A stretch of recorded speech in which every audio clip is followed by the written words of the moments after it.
We've all encountered it, haven't we? That moment when things feel stable, predictable even, and then the ground starts to shift. Yeah. A major organizational change is announced, maybe a new system's being implemented, or your team's facing a significant restructure. hmm And there's that almost immediate wave of uncertainty, maybe some quiet resistance.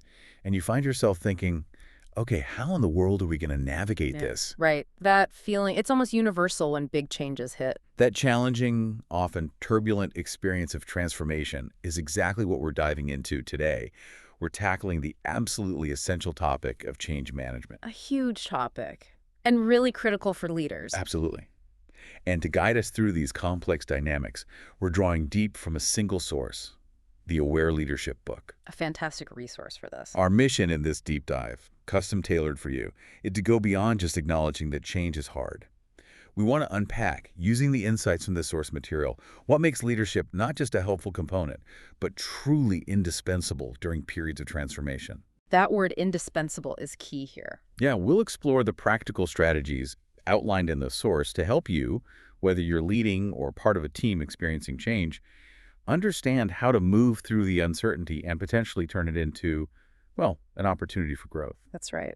Change, in many ways, is the only constant we can really rely on, isn't it? Seems that way more and more. And the Aware Leadership source material begins by sort of shifting our perspective on this fundamental truth. It emphasizes that change isn't merely a single event you mark on a calendar or, a project with a defined start and end point. It's not just flipping a switch, like, okay, we changed, done. Exactly, not at all. The source compellingly describes change as a continuous journey. It's an ongoing process of evolution and adaptation, not some fixed destination you arrive at. A journey. Okay. And within this framing, the source uses a vivid metaphor referring to change as stepping into uncharted water. Uncharted waters. Yeah, that paints a picture. It really does. This isn't a well-worn path with clear markers. It implies uncertainty, potential hidden dangers, maybe unexpected currents, and definitely the need for constant navigation. Uncharted waters. It evokes both challenge and perhaps, I suppose, a sense of adventure if you feel confident in your ability to navigate them. Precisely. Confidence is key. And this is where aware leadership makes its core assertion about the leader's role. In this continuous journey through uncharted waters, leaders are passed as the crucial, indispensable navigators. Navigators, not just managers. Exactly. Their role isn't simply about managing the tasks associated with implementing change. It's about guiding their teams, helping them chart a course, stay on course, and, crucially, adapt when the waters get rough. Okay, let's really unpack that word you used earlier. Yeah. Indispensable. Why is leadership elevated to this level of necessity during change, according to the source? What are the consequences if that strong navigation isn't there? That's a great question. The source implies, pretty strongly, that without effective leadership acting as that navigator, the change process is highly likely to falter, maybe even outright fail. Fail completely. Wow. Yeah. The most immediate consequence is a profound lack of clear vision. Without a leader articulating where the team is heading in these uncharted waters and why the journey is necessary, people just become disoriented. Lost at sea, basically. Kind of. They don't understand the purpose, how their individual efforts contribute, or even what the desired future state looks like. There's no North Star. So disorientation leads to inertia. Yeah. Or maybe people just start moving in conflicting directions. Exactly. Both can happen. This lack of clarity and shared purpose quickly cascades into communication breakdown. Okay. Information flow becomes fragmented, rumors can take hold in the absence of transparent updates, and, confusion just thrives. People feel out of the loop. Which must kill morale. It erodes trust, a critical casualty during change. And when people are uncertain, confused, and lack a sense of direction or trust, their natural protective instinct often kicks in. Resistance takes over. Right. The walls go up. Whether it's overt, like people actively pushing back, or subtle, like just dragging their feet, resistance becomes a significant barrier. It often halts progress or diverts precious energy away from the change effort itself. The source implicitly warns that an unguided journey through uncharted waters is likely to end in people refusing to set sail at all, or maybe abandoning ship midway. I've definitely seen that play out. Teams just adrift in a sea of rumors because no one was clearly communicating the direction or even acknowledging how tough the voyage was. Yeah. It feels chaotic, and really frustrating for everyone involved. Absolutely. It's a recipe for failure. And the aware leadership source combats this by detailing the specific attributes and actions it identifies as paramount for leaders navigating change. The first, and arguably foundational, is vision. You should. Okay. Leaders must articulate a clear and compelling vision for the change. And this isn't just like a technical description of the new process or system. It needs to be more than that. Oh, much more. It's painting a picture of the desired future, explaining the opportunities, highlighting the benefits. It needs to connect emotionally, too. So it's about inspiration as much as information, giving people something to aim for. Precisely. The source emphasizes that this vision is crucial for aligning individual and team goals with broader organizational objectives. When team members understand how their daily work connects to this larger positive future state that the change is aiming for, well, it provides purpose and motivation, even when the steps feel difficult or uncertain. It's the North Star you mentioned, in those uncharted waters. Keeps everyone pulling in the same direction. That's the idea. And conveying that vision effectively requires exceptional communication, which is another key point the source stresses. Makes sense. You can have a great vision, but if you can't communicate it. It stays in your head. Exactly. Yeah. Communication is highlighted as absolutely essential, not just as a mechanism for broadcasting information, but as a dynamic tool for engagement and trust building. So more than just memos and town halls. Much more. The source notes that effective communication is needed first to convey the need for the change, the compelling why. Why are we embarking on this journey? Why is staying in the current harbor no longer viable or maybe not the best option? Laying the groundwork. Yes. And then it's critical to inspire and engage the team throughout the entire process. So it's not a single announcement. It's an ongoing dialogue, keeping people informed along the way. Far from it. And aware leadership distinguishes this from mere information dispersal. It strongly advocates for encouraging open communication and feedback from the team. Two-way street. Okay. Getting input, not just pushing info out. Right. This means actively soliciting input, creating what the source implies are safe spaces where team members feel genuinely comfortable sharing their thoughts, their concerns, even their criticisms about the change without fear of reprisal. That sounds hard to do, but incredibly important. It is. This approach, drawing principles from building trust and fostering open communication with empathy, is vital because it shows respect for the team's experience and allows leaders to address issues before they fester and escalate. That feels incredibly important. If you're navigating difficult territory, you need everyone to feel they can speak up if they see an obstacle or, a better path. Exactly. It turns potential passive resistance or just quiet struggle into actionable feedback. Data, really. Okay, so vision, communication. What else is critical? Beyond vision and communication, the source emphasizes persistence. Persistence. Sticking with it. Yeah. The journey of change is rarely smooth or short. It requires sustained effort, resilience, and unwavering commitment from the leader. There will be setbacks, unexpected challenges, moments when progress seems agonizingly slow. The leader has to model the commitment to seeing the journey through. It's about demonstrating resolve, staying steady even when it's tough. Yes, providing that anchor when things feel shaky for the team. And tied closely into that is a commitment to continuous improvement. Continuous improvement. How does that fit in with a specific change project? Well, leaders must not only embody this commitment personally, but actively foster a culture within the team that embraces ongoing growth.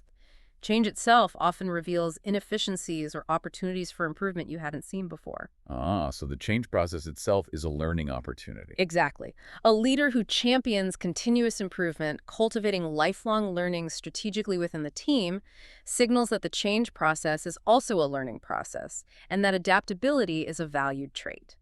It encourages the team to look for better ways of doing things, even within the new framework, making the change more likely to evolve successfully over the long term. So the leader is learning alongside the team and really encouraging that mindset.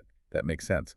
The source also talks about a tricky balancing act leaders face during change, right? Yeah. Between the big picture and the day-to-day. It does. It's a crucial point. Aware leadership points to the necessity of balancing strategic leadership with practical, on-the-ground management. Okay, what's the difference in practice? Strategic leadership is about holding the vision, seeing the big picture, understanding the long-term direction, keeping that North Star visible for everyone. Practical management is about the day-to-day reality, ensuring the team has the resources, the training, the clear instructions, and the support needed to actually take the steps of the journey, dealing with the immediate hurdles. It's like being the captain plotting the course across the ocean, but also making sure the crew knows how to trim the sails right now and has enough food and water for today. That's a great analogy. It's the ability to connect the high-level what and why of the change strategy with the tangible step-by-step how of implementation. That sounds demanding. It is. Leaders need to be able to fluidly shift between thinking about the strategic implications 6 months from now and, troubleshooting a process bottleneck that's happening today, providing clarity on tasks, roles, dependencies, like you would in setting any team strategy. This requires really embracing complexity and systems thinking, understanding that the small details on the ground are interconnected with the big picture strategy. That requires a lot of mental flexibility, and I imagine creating the right environment must make that balance easier to manage if the team feels supported. Absolutely. A significant part of the leader's role, according to the source, is fostering the right environment. This isn't passive, it's active cultivation. Cultivating what, specifically? It means actively cultivating a culture that values learning. Change inherently involves learning new skills, new processes, new ways of interacting. Leaders need to make it safe, even desirable for team members to learn, to experiment, and sometimes, yes, to fail forward without blame. Fail forward. I like that. It takes the stigma away. Right. And this links directly to cultivating lifelong learning strategically, providing opportunities for development through coaching or mentoring as part of the change process. So investing in the team's capability to learn through the change itself. Exactly. The environment must also encourage innovation. When you're navigating uncharted waters, the predefined route might not always work. Unexpected things happen. Leaders need to create space for teams to be creative, propose new solutions to unforeseen problems, and adapt processes on the fly. Giving them permission to think outside the box when needed. Yes. This fostering of innovation and creativity is essential for agility during change. And crucially, the environment must allow for adaptability. This isn't just about having flexible structures, it's about mindset. Leaders need to model and encourage a flexible approach, which is supported by embracing change mindfully, something aware leadership talks about a lot. Okay, so how does fostering these elements, learning, innovation, adaptability, directly help with the challenge of change? They build resilience, plain and simple. When teams are used to learning, when they feel encouraged to innovate, and when they're comfortable adapting, they are far less likely to be paralyzed by the uncertainty or the unexpected twists that change inevitably brings. They can roll with the punches better. Exactly. They develop the capacity to respond effectively as the uncharted waters shift. They become more robust, more capable of handling surprises without falling apart. This paints a really comprehensive picture of the leader's multifaceted role, from setting the vision all the way down to building the team's capacity to navigate the journey itself. Connecting this back to you, our listener, why is this framing important for you right now, especially if you're maybe in the middle of a big change? Well, recognizing the leader's indispensable role and understanding these specific qualities and actions, the vision, communication, persistence, commitment, that balancing act, fostering the right environment, it provides a lens, a way to view your own experience of change. So, If you are a leader, it offers a pretty clear map of the behaviors and focus areas needed for success. It's like a checklist, almost. If you're a team member, it can help you understand the dynamics you're observing. You can identify areas where your team's leadership is strong, and perhaps also articulate where maybe more clarity or support might be needed to help everyone navigate more effectively. so it demystifies some of the chaos by highlighting the kind of intentional guidance that's required. Precisely. It helps make sense of it all. That's a powerful reframing, seeing the leader not just as someone giving orders, but as the essential guide on what can be a really difficult journey. Okay, with that understanding of the leader's vital role and the why behind it, the source moves into the nuts and bolts, the practical steps. What does an aware leader actually do when facing change? Let's transition into the aware leadership best practices for change management. Right. These best practices are presented in the source almost like a roadmap, proven pathways to navigate change successfully. It starts, interestingly, with a deeper understanding of change management itself, moving beyond just the surface-level idea. Okay, what does that deeper understanding involve? It reinforces that this isn't just about announcing a change and walking away. It's about managing the entire process, the full journey, which requires an adaptable mindset from everyone involved, leader and team alike. And that journey definitely needs planning for change. I assume that's a key practice. The source must cover this, even if implicitly through that idea of intentional guidance we talked about. Exactly. While the source might list planning for change as a specific practice heading, the real depth comes from understanding what that planning entails within the aware leadership context. It's not just drawing up a project plan with milestones. What else is involved then? It involves, as we discussed, developing that clear, compelling vision for the future state. That's part of the plan. It means setting clear, measurable objectives and maybe some performance indicators for the change initiative. What specific outcomes will signal we are moving towards the desired future, and when do we expect to see them? Accountability. Right, knowing what success actually looks like. Yes, and it requires intentionally thinking through the entire journey ahead, identifying potential challenges, key milestones, necessary resources, and charting a course that provides structure while still allowing for flexibility because, well, remember, it's uncharted waters. You can't map everything perfectly. So effective planning here is less about having a perfect, rigid map and more about having a reliable compass, maybe a well-provisioned ship, and a prepared crew. That's a perfect way to put it. The compass is the vision, the ship is the resources and structure, the crew is the engaged team. Okay, you've got your plan, your vision, your objectives. Now you're underway and the team is with you. Team engagement during change seems like it wouldn't just be nice to have, but absolutely vital. How does aware leadership approach this?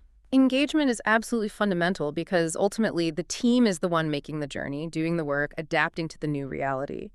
The source strongly advocates for active involvement of team members in the change process. Active involvement. Mm. What does that look like? It's not just about keeping them informed, though that's important. It's looking for ways to involve them in shaping how the change is implemented, gathering their input on challenges they foresee or are experiencing, or leveraging their specific knowledge to find solutions the leaders might not see. So they're not just passengers being told where to go. They're actually part of the crew, helping steer and navigate. Precisely, that's the goal. A core practice to achieve this is fostering open communication and feedback from the team about the change. This requires dedicated mechanisms. It could be regular team meetings, specifically for change updates and Q&A, maybe anonymous suggestion boxes, one-on-one check-ins. Different channels for different needs. Right. The key, as the source emphasizes, is creating genuinely safe spaces. Places where people feel psychologically secure enough to voice concerns, ask difficult questions, or even share negative feedback without fearing negative consequences. Building that trust we talked about earlier. Exactly. Drawing on insights about empathetic communication and building trust. This feedback is not just received passively, but actively listened to and, crucially, responded to. People need to see their input matters. That response piece is really important, isn't it? Mm-hmm. Hearing feedback is one thing, but showing it's valued by acting on it, or at least clearly explaining why you can't, that must build that trust significantly. It absolutely does. It shows you're navigating together. Another key practice here is building a shared vision and goal alignment with the team. With the team, not just for the team. Right. This goes beyond the leader just announcing the vision from on high. It involves discussing it, helping the team interpret what it means for their specific roles and work, and collaboratively aligning their individual and team goals with the change objectives and the broader organizational goals. So everyone sees how their piece fits into the bigger puzzle. Yes. When the team helps build or at least deeply internalize the vision and sees how their work directly contributes, their buy-in and engagement dramatically increase. It makes the journey their journey too, not just something being done to them. And all of this happens within a supportive environment, I assume? That underpins everything. The source implicitly points to fostering a culture where team members feel valued, heard, and supported through the disruption. This means acknowledging the difficulty of change, providing necessary resources like training or extra support during the transition, and maintaining a generally positive and empathetic attitude from leadership. Communication is clearly a thread running through all of this engagement stuff. Let's focus more on specific communication strategies for navigating change. What does aware leadership recommend here specifically? It's multifaceted, as you'd expect. It starts with effectively communicating the need for the change, the why. The source emphasizes this must be done clearly, openly, and truly using credible messages. The rationale needs to be compelling and trustworthy. Why are we changing? What are the risks of not changing? This message needs to resonate and build a shared understanding of the imperative for the journey. People need to buy into the why. And then using communication to keep the momentum going, keep Mhm. people inspired. Yes, communication is a powerful tool for inspiring engagement. The source reminds us about the power of words, using positive, forward-looking language to motivate the team and build confidence in their ability to navigate the change successfully. Focusing on the opportunity, not just the difficulty. Exactly. And aligning the team's day-to-day work to the higher purpose of the change, showing them how their efforts directly contribute to that compelling vision, is a critical way to maintain motivation during challenging phases. It provides a sense of meaning in the midst of disruption. It's not just about what you say, though, but how you listen. Right. You mentioned feedback earlier. Absolutely vital. Active listening is non-negotiable in the aware leadership approach. Leaders must listen deeply and empathetically to team members' concerns, anxieties, and feedback regarding the change. This isn't just hearing the words passively, it's making an effort to understand the emotions and perspectives behind them. Really trying to understand where they're coming from. Yes, principles from conflict resolution about fostering open communication with empathy are directly applicable here, validating feelings, paraphrasing to confirm understanding, asking clarifying questions, and creating space for people to express their emotional responses without judgment. And using constructive language when challenges inevitably pop up. You can't just ignore the tough stuff. No, you have to address it. Maintaining constructive dialogue is key. When discussing difficulties or necessary adjustments during the change process, the language used should be positive and solutions-oriented, rather than blaming or negative. Leaders should be prepared to offer solutions, connect people to resources, or collaboratively problem-solve based on the feedback and observations from the journey. Focus on moving forward. Okay, even with the best communication and engagement strategies, you're almost certainly going to encounter managing resistance to change. It seems unavoidable, almost natural. How does aware leadership address this head on? The source is very realistic about this. It acknowledges that resistance is a vital aspect to anticipate and overcome. It doesn't just dismiss it. In fact, it views resistance not just as an obstacle, but often as a valuable signal, a sign that there's underlying fear, misunderstanding, or perhaps a perceived loss that needs to be addressed. So resistance isn't just negativity, it's information. It can be, yes. The core approach from aware leadership here starts with empathy. Leaders must address team members' concerns empathetically, validating their feelings, and acknowledging the difficulty or discomfort the change might be causing, without necessarily agreeing with the resistant stance itself. So showing you understand their perspective, even if you don't share it. Exactly. It's the difference between saying, I understand this new process feels frustrating to learn right now, versus saying, you just need to stop complaining and learn it. That validation can disarm some of the defensiveness. Yeah, I could see how that would make people more willing to listen. It absolutely does. It creates a human connection. Beyond empathy, leaders need to clearly highlight the benefits of the change. And this needs to be specific. What's in it for this team, this person, this department? How will their work actually be better, or the organization stronger, or their customers happier? Connecting the change benefits directly to their daily reality makes it tangible, not just some abstract corporate goal. Making it relevant to them personally. Yes. And providing clear direction throughout the transition is also critical. Ambiguity and uncertainty are primary drivers of resistance. Leaders must ensure roles are clear, expectations are set, and the steps of the journey are well defined, even if the long-term destination is still slightly hazy. Clarity reduces anxiety. That links back to the planning and communication we talked about. And the source also brings in a mindful approach to resistance itself, which sounds really interesting. How does that work? It's a powerful perspective, quite unique to aware leadership. It suggests embracing change and resistance with a mindful attitude. This involves cultivating curiosity about the resistance, asking questions internally, like, what is the real root cause of this resistance? Or what opportunities for improvement might this feedback actually reveal, instead of just reacting negatively? So leaning into it with curiosity instead of frustration.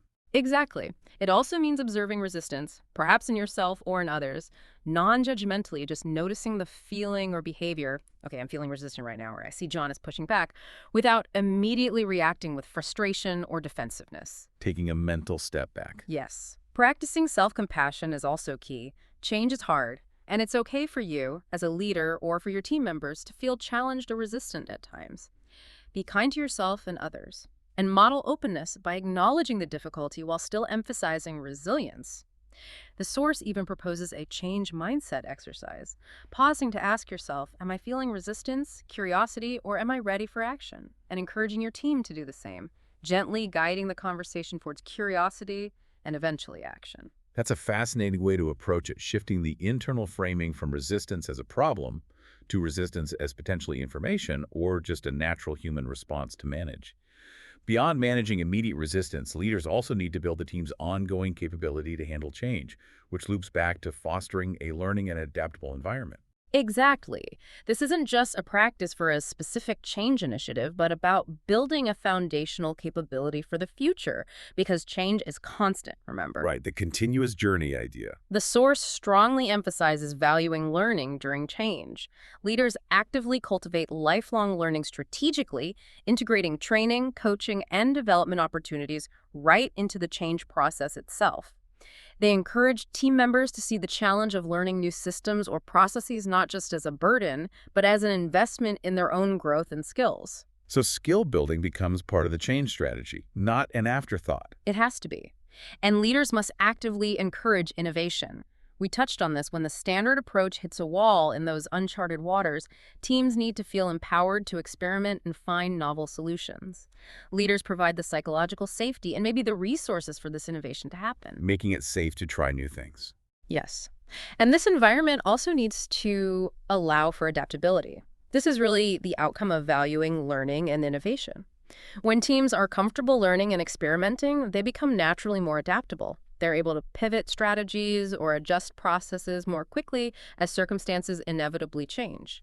Embracing change mindfully, as we just discussed, directly supports this adaptability at an individual and team level. And supporting the team's development through coaching and mentoring plays a role here too. Definitely. Consistent coaching and mentoring helps build the underlying skills, problem solving, critical thinking, resilience needed not just to survive change, but potentially to thrive in a constantly evolving landscape.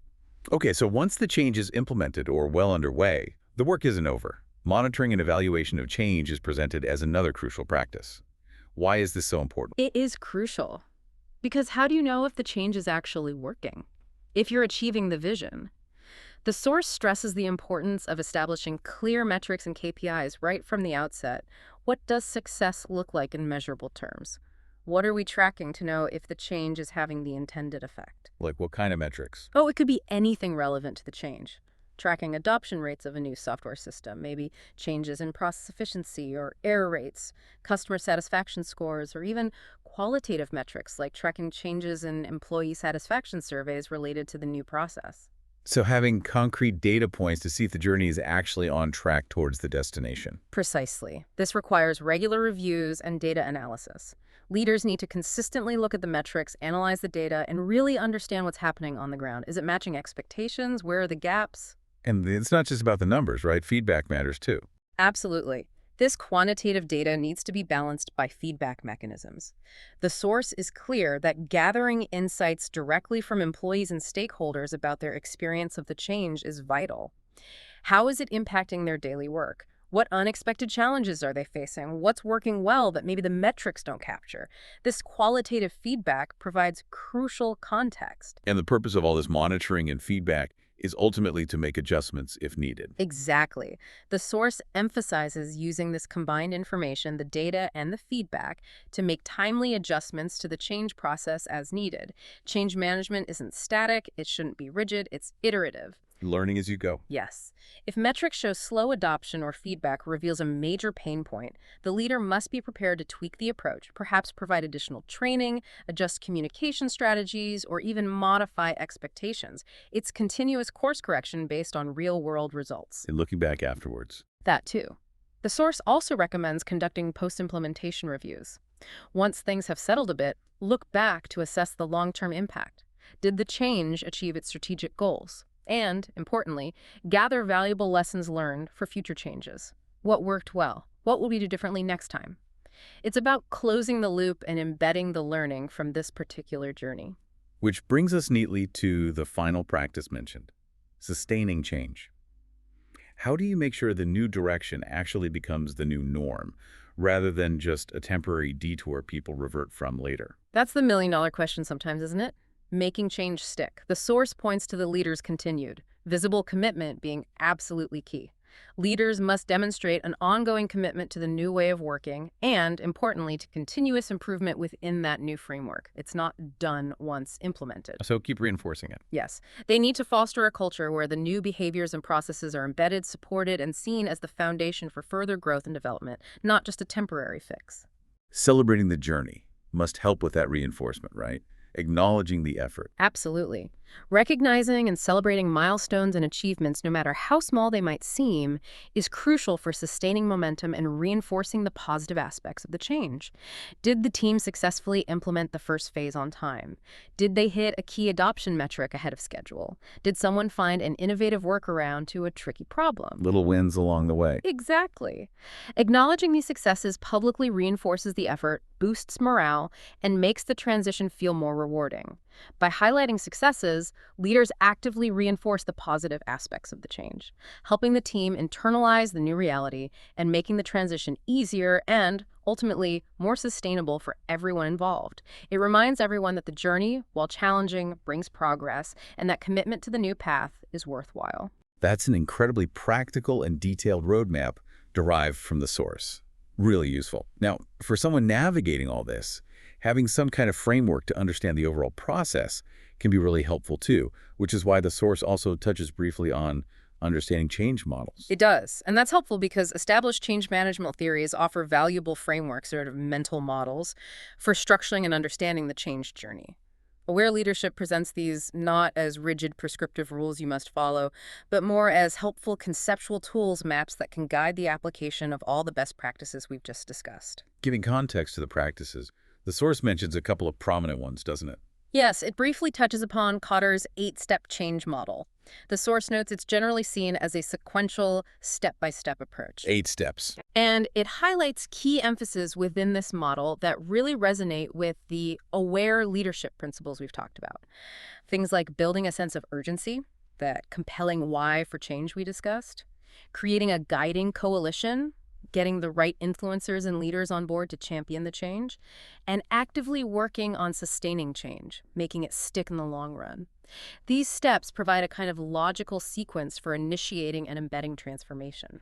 So it gives you a structure to think about the different phases you might go through when rolling out a significant change, like a checklist of stages. Exactly. It helps organize the effort. The other model mentioned is Lowen's change management model. Lowen's. How does that work? The source explains its simpler structure, which involves just 3 main stages. Unfreeze, which is the crucial preparation phase, getting people ready for change, challenging the existing status quo, creating awareness of the need. Basically, melting the old habits. Okay, unfreeze, Yeah. preparation. Then change, which is the implementation phase itself, the actual movement and transition to the new way of doing things, learning the new skills, adopting the new processes. The messy middle, perhaps. Often, yes. And finally, refreeze, which is about solidifying the new way of working, embedding it into the culture, the systems, the norms to make it permanent and prevent sliding back. So Lewin's model really emphasizes that you can't just jump to implementation. You have to prepare people first and then deliberately anchor the change afterward. Precisely. The logic is quite compelling. You need to thaw the existing patterns and behaviors, unfreeze, introduce and navigate the new ones, change, and then stabilize and reinforce them until they become the new established normal refreeze. Without the unfreeze, people aren't mentally ready. Without the refreeze, the change is likely temporary and people might slide back to old habits under pressure. How can knowing these models, Kotter steps or Lewin stages, practically help someone listening, whether they're leading change or experiencing it? Well, for you, understanding these frameworks provides a useful map to orient yourself. It helps you identify where you or your team or your organization might be in a specific change process. Are you still in the initial stages of unfreeze, where the main focus should be on building awareness and urgency? Are you deep in the midst of the change phase, navigating resistance and implementing new processes day to day? Or are you hopefully moving into the refreeze stage, where the focus needs to shift towards embedding and reinforcing the new behaviors? So it helps diagnose the situation and maybe prioritize actions. Exactly. Knowing the typical challenges and tasks associated with each stage, as described by these models, helps you anticipate what's likely needed next and provides a structure for applying the specific aware leadership practices we've discussed much more effectively. They turn the abstract idea of a journey into more concrete, manageable phases. This has been a truly deep dive into the practicalities, the how-to of leading change, according to Aware Leadership. But the source, being about aware leadership, also naturally delves into the internal state of the leader themselves. How does a leader's inner world, their self-awareness, their perspective, impact their ability to navigate and lead others through change effectively? That connection is absolutely fundamental to the entire aware leadership framework. The leader's internal state isn't separate from their external actions. It directly influences them, especially during the heightened stress and uncertainty that almost always comes with significant change. So what's going on inside affects how you lead on the outside. Critically so. Concepts explored elsewhere in the source, things like insight, awareness, self-mastery, they become incredibly important during change. For example, self-awareness, gained through practices like introspection, is key. During change, you as a leader will have your own reactions, maybe fear, excitement, frustration, perhaps attachment to the old way of doing things. Leaders are human too. Absolutely. Understanding your own biases, your emotional triggers, and your strengths during this turbulent time allows you to manage your own reactions more consciously. It helps prevent them from negatively impacting the team or, clouding your judgment when clear thinking is needed most. So knowing your own response helps you lead others more consciously, less reactively. Exactly. It prevents you from unintentionally projecting your own anxiety or frustration onto the team, for instance. The concept of detachment or non-attachment is also highly relevant here. Detachment, that sounds a bit cold maybe. It's not about being cold or uncaring. It's about practicing non-attachment to specific outcomes or the way things should unfold according to your plan. It helps leaders maintain perspective when the unpredictable inevitably happens during change. Change is messy. Oh, okay. So it's about flexibility. Yes, it allows for greater mental flexibility and supports making decisive pivots when the charted course proves unviable or a better path emerges. If you're overly attached to your initial plan, you'll struggle to adapt when the uncharted waters surprise you, and they usually do. It must be incredibly difficult, though, to stay centered when everything around you feels unstable and chaotic. It is. It takes practice, which is why cultivating presence and focus are highlighted as vital awareness factors in the source. Staying present, being fully engaged in the current moment, rather than being consumed by anxieties about the future or regrets about the past, helps leaders manage the overwhelm that often accompanies turbulent change. Just dealing with what's in front of you right now. Pretty much. And focus allows you to consciously direct your attention to what's most critical, filtering out the noise, and make clearer, less reactive decisions under pressure. It helps you see the situation for what it is, rather than through a thick fog of stress or fear. And finally, thinking about the foundation of trust that we keep coming back to. Integrity must be absolutely paramount when leading through uncertainty. Oh, absolutely critical. Leading with integrity, demonstrating consistency between your words and your actions, maintaining transparency even when the news is difficult, operating with clear, ethical conduct, this builds the deep, essential trust needed for teams to navigate change together successfully. Trust is the currency of change, maybe. You could say that. When the leader is perceived as trustworthy, team members are much more likely to believe the why behind the change, feel safe enough to express their real concerns, and remain committed even when the path gets challenging.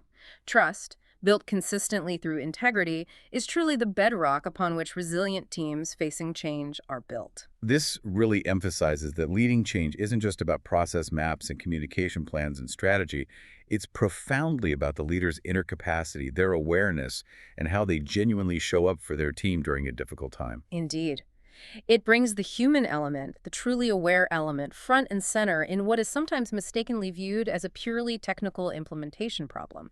It's deeply human. So to bring this deep dive into aware leadership and change management to a close, we've seen that leading through transformation means, first, recognizing your crucial role as the navigator on what the source calls a continuous journey through uncharted waters. Right, accepting that responsibility. It requires applying specific, practical best practices, planning the journey thoughtfully, actively engaging your team as part of the crew through open, two-way communication, empathetically managing the inevitable resistance that will arise, deliberately fostering an environment where learning and adaptability can thrive. Diligently monitoring progress with both metrics and human feedback, and intentionally working to sustain the new course, making sure it sticks.